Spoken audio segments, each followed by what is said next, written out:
really great to see some familiar faces and some new faces. I'm Lily Siegel, for those who don't know me. I'm Executive Director and Curator here at Grace, and I'm very pleased to be in conversation with Caitlin Teal Price, who really needs no introduction. She is the artist whose work is on view today. We have had a very good run of this show, but sadly it's coming to a close. The final week is next week, so we're glad that you made it out today. And let's see. 2 weeks. 2 weeks, sorry. Yeah, 2 weeks. Allie, good, yeah. Thank you. I don't know these things. I just run the place. Details are for other people. So next week we have one more talk. Dorothy Moss from the Portrait Gallery, who has written about Caitlin's work in the past, will be out here talking about this new body of work, which, as you will see today, if you're not already familiar with it, is quite different in many ways from Caitlin's past work, but many similarities and themes running throughout.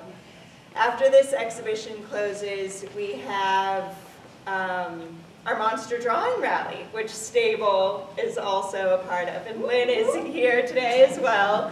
So our Monster Drawing Rally is our newest fundraising activity. It's a live drawing event where, with the help of Stable and Jessica Stafford Davis, we are inviting over 50 artists to come and make work on site as a rally. Everyone gets an hour to make work, and then it's immediately for sale for $75. If more than one person wants the same work, we're going to have a draw of cards, and whoever gets the high card wins the right to the work and gets to take it home. If you don't get your work that you love, well, the artist is right here, so go talk to them, make a new friend, and buy from them directly.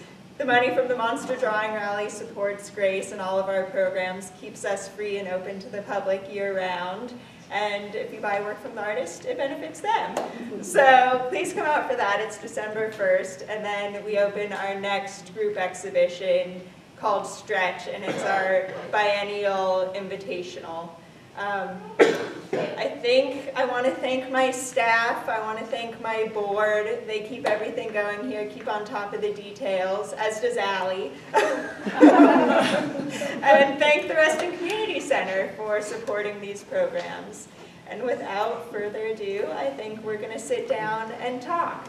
I will say Caitlin and I have done a lot of talking about this work, so please keep in mind questions that come up with you as we're in conversation, because we'll try not to miss anything. I like having a conversation with you guys too. So yeah, please ask the questions that you're interested in, because I have my little thing that I say, but I don't always fill in the gaps, so please. So, yeah, that's great. I think that's wonderful, and it's a, intimate space, so we'll see you. Speak up, raise your hand. We put together a few slides just to give a sense of where this work came from. So we've really been starting our conversations and our walkthroughs of the exhibition talking about this work. But for those who might not be familiar with Caitlin's other work, I thought we would start with looking at a few images from Annabelle. And do you know what years? It's 2009 through 2011. So this work was made, you were really traveling across the country, looking at spaces, and looking for models, correct? You want to talk? I have what I want to say about this. You should say what you okay. You should have to say, and then I'll correct you. The reason I wanted to start with this work primarily, I'll just ruin the surprise, is I think it's really interesting and important to look at the way that Caitlin uses light. And that is one of the themes that continues through the work and is really important to the work that's on right now. The other things that I think are important to talk about in this work are the gathering of people and the gathering of objects. So do you want to talk a little bit to those points? Yeah, so these pictures were taken around the country. I was traveling in my car. I traveled for a year around the country. And so all of these women in the photographs are people that I don't know. I would go to a certain place and I'd look for them there. Sometimes it would be on the street, I'd give somebody my card, or oftentimes the more successful way to get models was to actually ask a friend of a friend of a friend of a friend kind of a thing. I would photograph these women in very specific places. I would scout the locations, so I'd drive around the town and scout the location that I had in mind. They'd oftentimes stripped of any sort of signage or real sort of placement of the place. Like it could be anywhere, basically, is what I mean. In addition to that, I would scout out the light. So once I found the location, I'd drive back to that location multiple times during the day to see when the light was right. So then after I found the location and the model, I would think about what kind of props that I would want in that particular scene. I was creating a story within each of these pictures. So I think what you're getting at is like, for instance, in the one with the car, I knew I wanted to take a picture of a woman with a car. And so I had to find the car that I wanted. I knew I wanted to be like an old sort of Mercedes type car. And then the bag, I brought the bag because I wanted it to start to create this narrative with the bag. So the objects that I brought to each photograph were a way to connect the woman and subject in the picture to the world. Yeah. And so that really leads then to Stranger Lives, I think. Well, can you talk about that? Yeah, sure. So I think in all of this work, light does become part of the subject, and I think the one on the left is a really good example of that, because the shadow that her body casts against that wall creates another version of herself. It's a younger version. It could be her from a different life. I don't know. She's wearing a skirt in this other version. So it's kind of like herself mirroring herself in this other sort of life. And I think, and the light is directly playing that role. And with all the work, whether it be these very sort of graphic images of objects or a person in the real world, light is part of the subject of the work. Which is really meta, for lack of a better term, but if photography is writing with light, so when you are using light, you're always using light as a subject when you're taking a photograph, and I think you have always used it as an object and as well. And somebody made a point the other day about these works and that are currently on view in the way that light is used in a way that is so integral to photography that you can almost forget that a camera was used. In a way they're like photograms, which is a camera-less photograph, but the light is so crisp and present in each of the works, and you can really see that here as well. And I know this is a little bit of a detour, but this look with the light is one that you are very well recognized for in Sada. Right? Well, any of these lights, any of these images, but your commercial work. So you do commercial work as well, and I think it's so interesting. You can be flipping through a magazine and automatically recognize one of your photographs as yours because this style and this use of light just really carries through everything. So do you want to tell us a little bit about Stranger Lives? Yeah, so actually the Annabelle series came out of this series. This is a series that I did walking along the beaches of between Brighton Beach and Coney Island in New York. And these are all strangers. And I was drawn to these people because of the way they were sort of revealing themselves out in public, and then also the objects that they brought with them. Just kind of the things that they surrounded themselves with in this public space. Like, what are the things that they needed for survival, almost. And so this is a body of work that spanned over 7 years. I have a book, actually, if you're interested. It's pink. It's sitting over there. Yes, what else do I want to say about that? There's lots to say about it. There's lots to say about it. So this was the last series of work that you did really before you came to DC. And I think it's important to talk about this work because then you came to DC and you found yourself in the studio. Yes. And that leads us into talking about the work on view. Here are another few strangelized images. So these pieces are meant to be seen almost life-size. The works are very large, and you can really sort of see the details in the people. Because of the light. This is another very specific use of light here. While it's not shadow heavy, in fact, I tried to get rid of all of the shadows. I went at high noon to take these pictures, so the bodies were hot and shiny, and I could get really good focus. The way I took these pictures was directly above them, like this, just on my tippy toes. I would ask every single person, these are not sneaky pictures at all, I'd ask people. About 50% of the people said yes. I did not ask them to move at all. In fact, I did not want them to move. And like I said, and kind of like what you're saying, like just very interested in the objects. And so objects have always been of particular interest to me. That and also collecting. I think of these people as part of, I actually called them my collection before. I was collecting these images of these individuals, these stories. And so how many of these images do you have? About 100.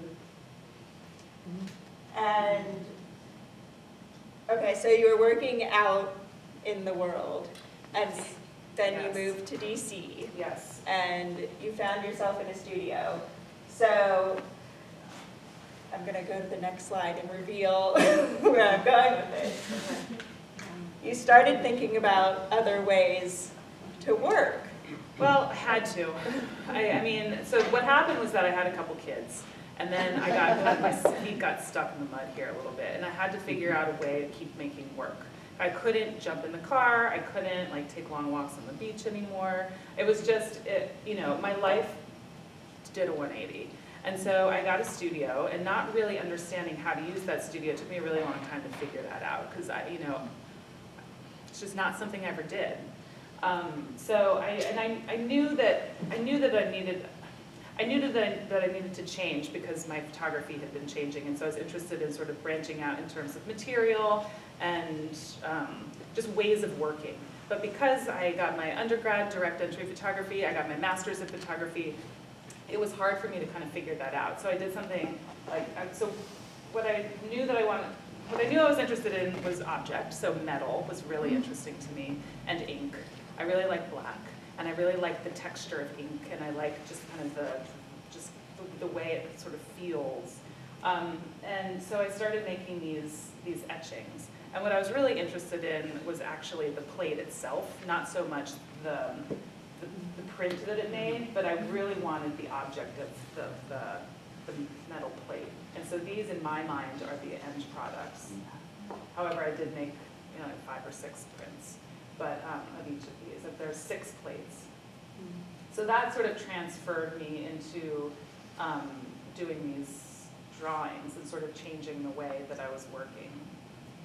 And this is kind of, when we did our first studio visit, I think this was the first thing that you showed me, and you were talking about this system that you were drawing out, and you immediately, you showed me the prints, and you said, but that's not really what's interesting to me. What was interesting was the object, the metal, and the systems, and I think that is what led you to this, but there was a little bit of an in-between, which is this work that you were doing, which I was very close to including this one in this exhibition.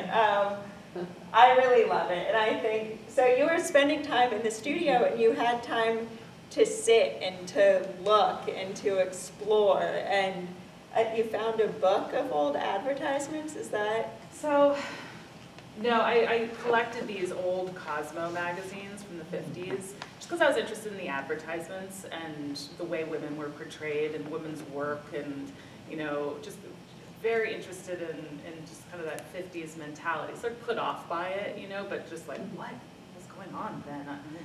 But also relating to it, having picked up this new role as a mother. So I started, photographing these advertisements, because I'd photographed people so much before, I was very just drawn to the photographs of the people, so I started rephotographing them with these objects that had been collected. And so I tried to pair the objects with the photographs of the women in these magazines. And so this is one of them. It's a piece like a gold nugget on a nose. And it's kind of like a self-portrait. It's like me with this object on my face, it's just kind of like trying to look cute, but I was like, have this big, huge, crazy nose. I don't know. Anyway.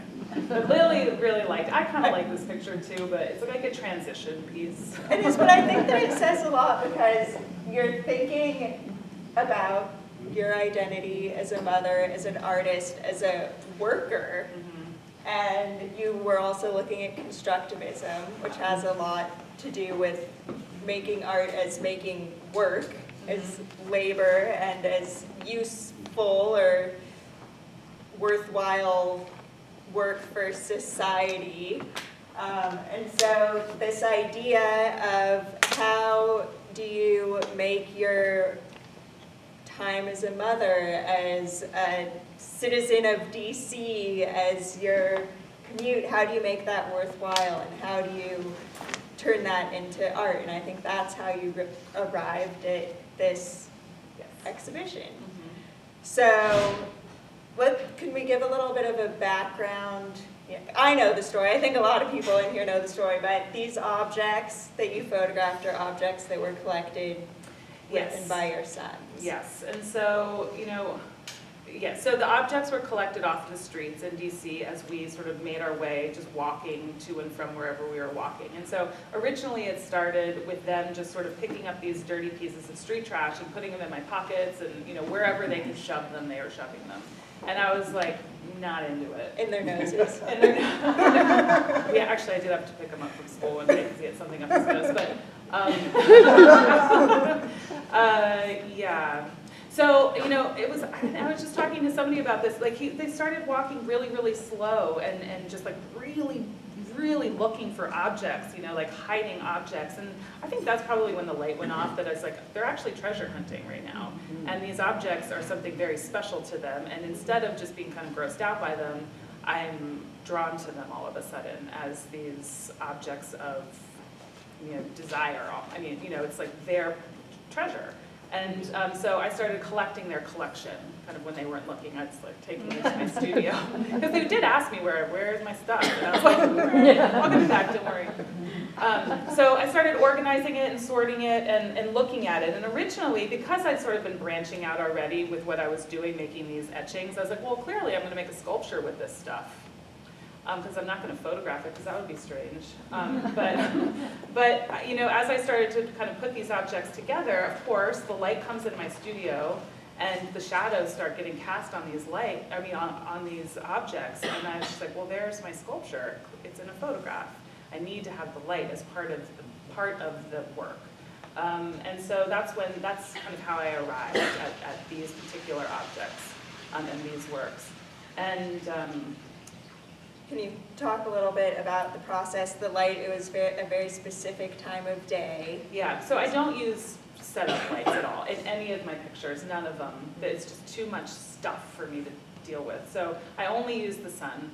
And so as the sun comes into my studio, there's a very, as the sun moves across the sky, it's always changing, right? So I would make these pictures between 9 and 9:45 in the morning.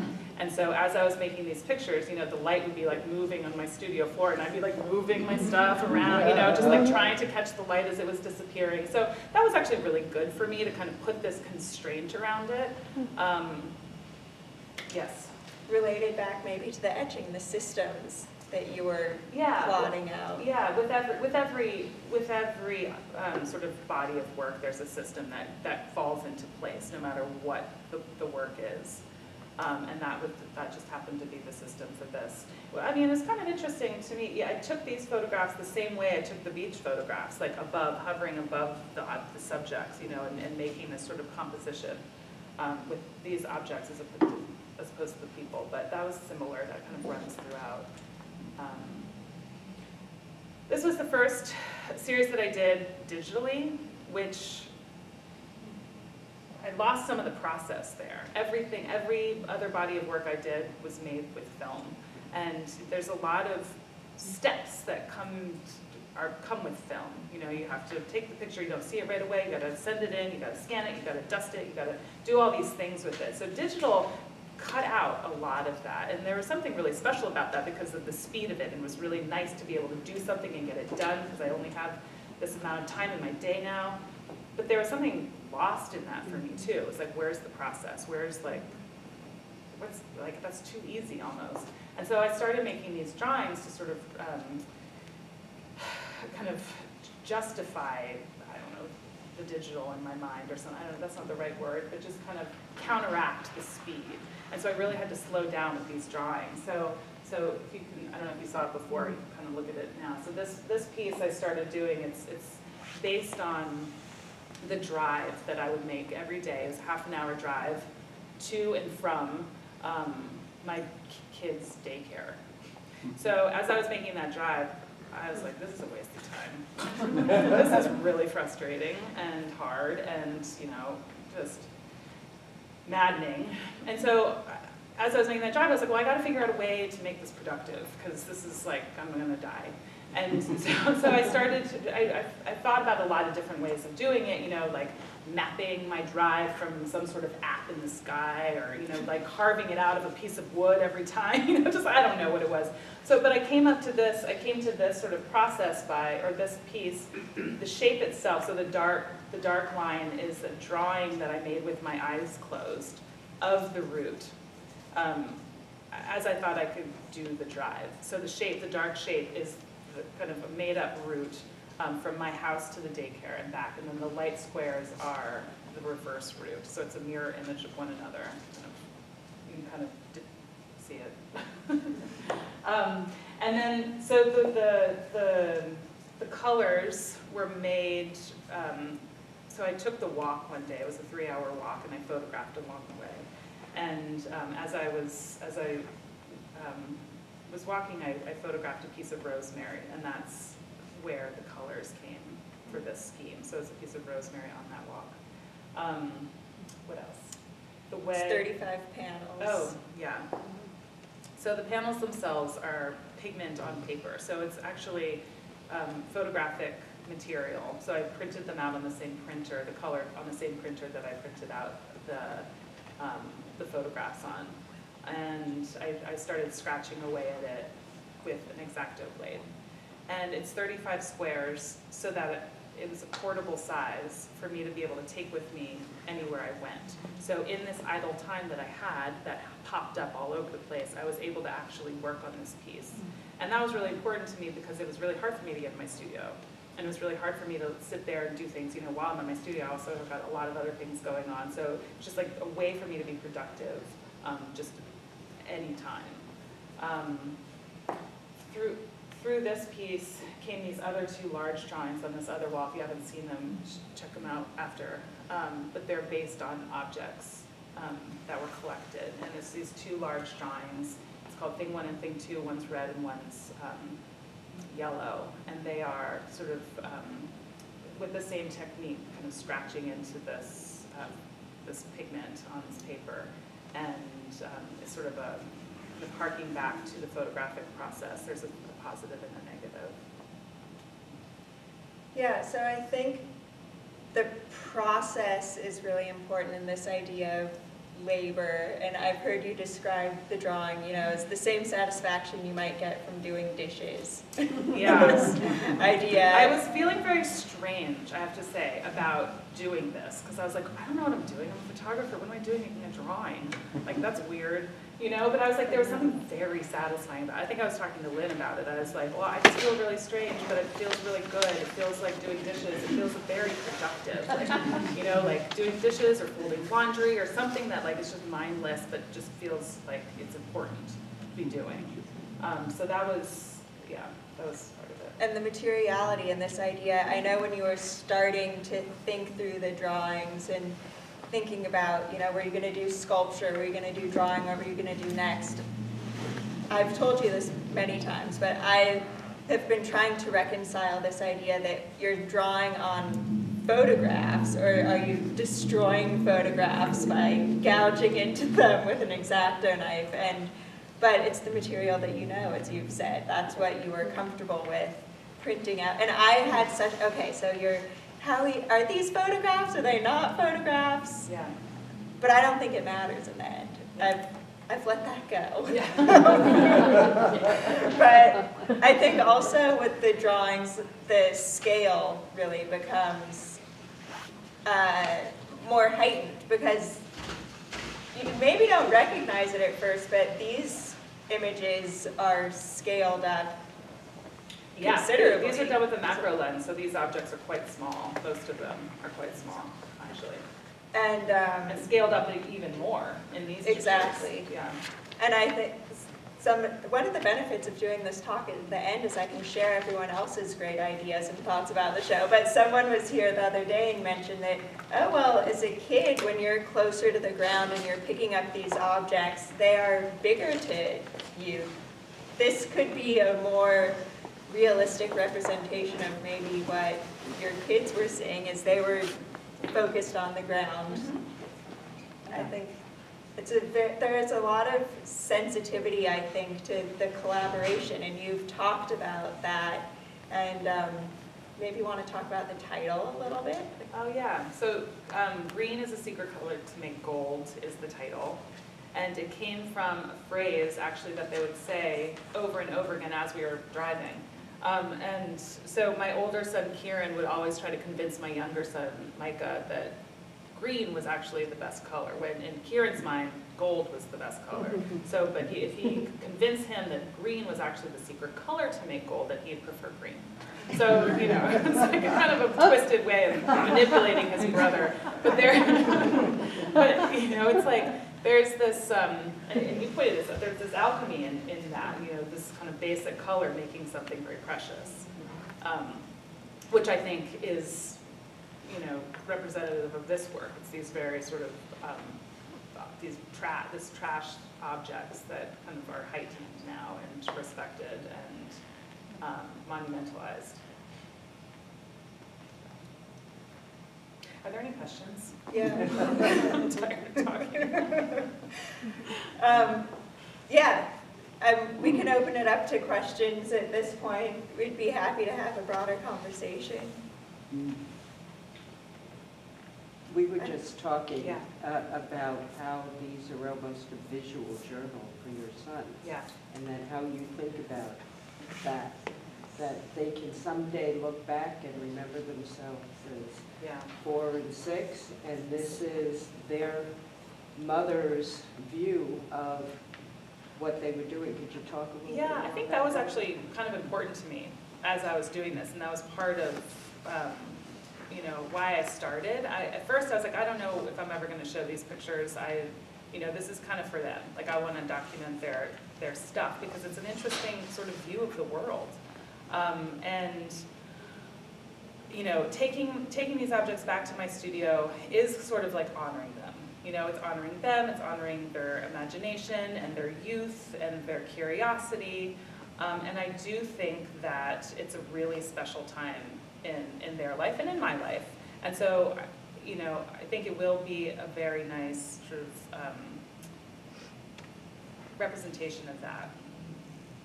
And it was, I definitely thought of it. It was important to me too, because I was also taking my life back a little bit. This was a way for me as an artist to be able to look what was right in front of me instead of sort of rejecting this idea of my life as a mom, you know, and just being like, get away from me, mom stuff. Like, let me go do my art stuff. Let me figure out a way to get in my car and go and continue to be the person that I used to be. But I've clearly changed. I mean, you have to change. I don't know how many people are here parents, but it changes you. And instead of rejecting that and being able to look at that and use it was a really important shift for me as an artist. And I think that my work has clearly changed as a result from it. And I think it'll just continue to grow, you know? Yeah, so thank you for asking that question because it's an important one. I have a question about these pieces here. They seem to be mostly centered insofar as they're odd shaped, you know, in the middle of the paper. But yeah, this piece over here that you were talking about, while it's very balanced, you know, it has a movement to it that is going out of the frame, so to speak. And so was this a conscious decision to put the center of attention in the center as opposed to in the corner? Or? Well, for me, it's all about balance, and it kind of, I think I looked at, the object itself and the shadow that was cast as one thing, and then the outside space as sort of another thing. And so for me, the balance of the image came in the center for these. It wasn't a conscious decision. I was like, these are going to be in the middle, but it's just the composition just kind of put itself there. You can see in the other ones that they're not quite centered, but these just so happened, to land that way. Well, the other thing is they're not strident. I mean, they all seem very common. I mean, when you look around this room, there's a feeling of peace. A peaceful mother, I mean, go figure, because I remember, the opposite. So it's a nice feeling. Yeah. And you've managed, maybe the placement is part of that. Yeah, I mean, there there's is no tension. It feels it's pleasant.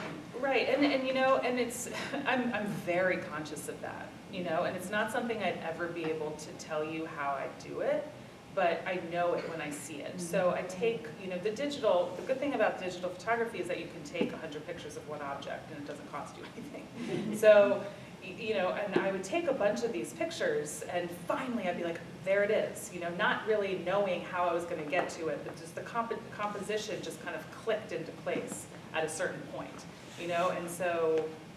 That included the shadow, because you also talk about, how you rotate it around. Yes. So with the shadows, I would have to I'd rotate the objects around so I'd see where the shadows cast, and the shadows are clearly part of the composition of the image. Did that also go with the orientation? They're all portrait orientation. Did that just happen naturally? Or were you thinking of it? Because, you were very much a portrait photographer. Yeah, it's funny. I wasn't really thinking of it, but whenever I took one the other way, it didn't work. So I didn't, it's not a conscious decision at all. But I kind of can see these as portraits in a way, Yeah. So, When you showed that first series of photographs that you said were telling a narrative, my head has gotten all wrapped up in that ever since. Because some of my questions about that, had you in your head developed an entire backstory that told you what you needed to include as props and how you wanted to take this photo, or was it some sort of just a snapshot in time? And no matter what the answer is to either of those questions, was this a way for you, sort of a catharsis in a way, because now you're in this new role where